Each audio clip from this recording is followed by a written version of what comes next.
Well, from my side, at least, it feels very complete. Well, I'm sure there will be plenty of questions, but yeah, it feels complete for what we intended to do. I've really enjoyed it and found it really helpful. Does anyone have any questions or comments? Or you can also email both of us. I'll paste my email address here. And you can also get in touch with Sagara.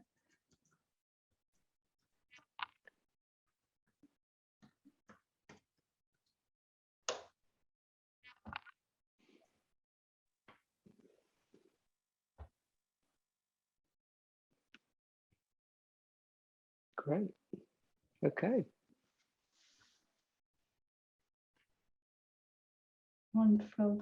Well, thank you so much for joining us. It was a real delight to be here with you all. And I hope we see you at the course or connect with you at another time.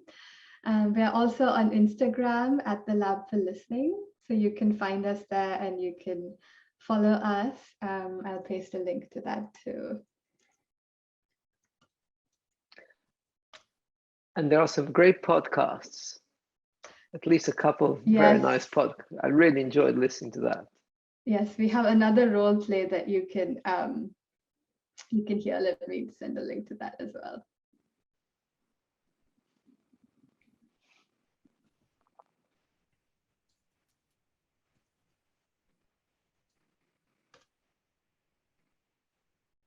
I will do that in a second.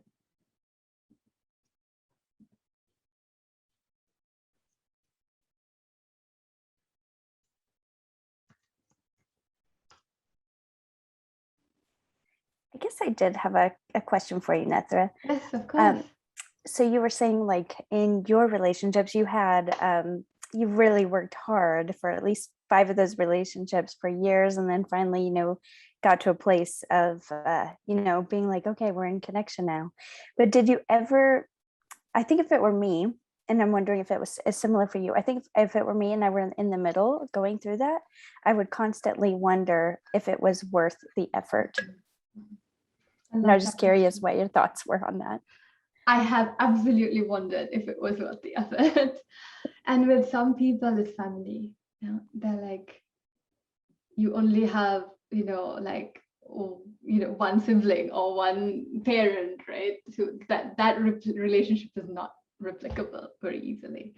Not that you have to, only like connect with people who you're related to, but sometimes you actually make choices to stay in connection with people, even though it's painful, even though it's not fun, or you're in a long-term relationship, or you're married to someone, right? And it's not easy to disengage because you come back home and they're there.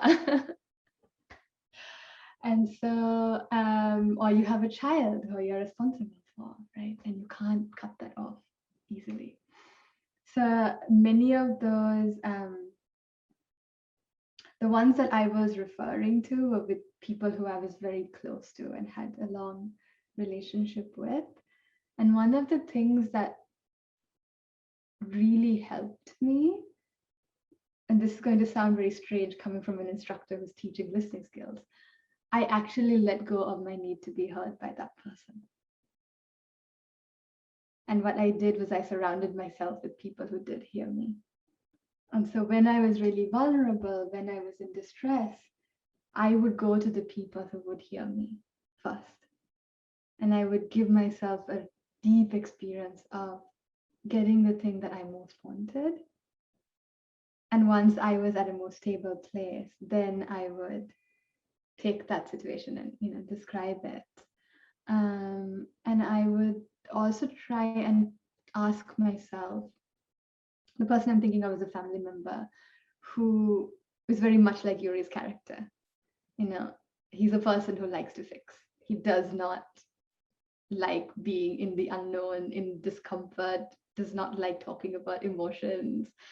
The world of emotions is very scary and unsettling, and he's all about solutions.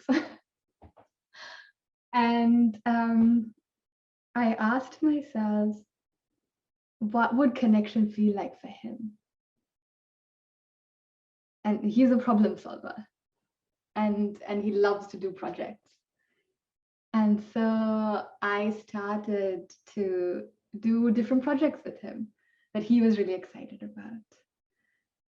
And I started to feel a sense of connection with him through that. So connection happened, but it didn't happen through the medium of empathy, which is my love language. So that's where creativity really, I think, comes into play, where you have a deep recognition of what it is that really works for you. And then there's the other person and what works for them. And then there's this calibration process of how can we actually find a shared meeting point. And for me, that required being very intentional about who I go to when I'm in distress, because I want to hold myself with a lot of care. When I'm in distress, I don't want someone to say you need to develop a thicker skin. So I have created a very strong boundary internally where that doesn't happen to me anymore. Does that make sense, Leah? Yeah, that makes a lot of sense. Yeah. And that's really helpful to kind of figure out those strategies. And that sounds, that sounds like something I'll probably have to do in my life too. So yes, thank you. Of course. Any other questions? Any other conundrums?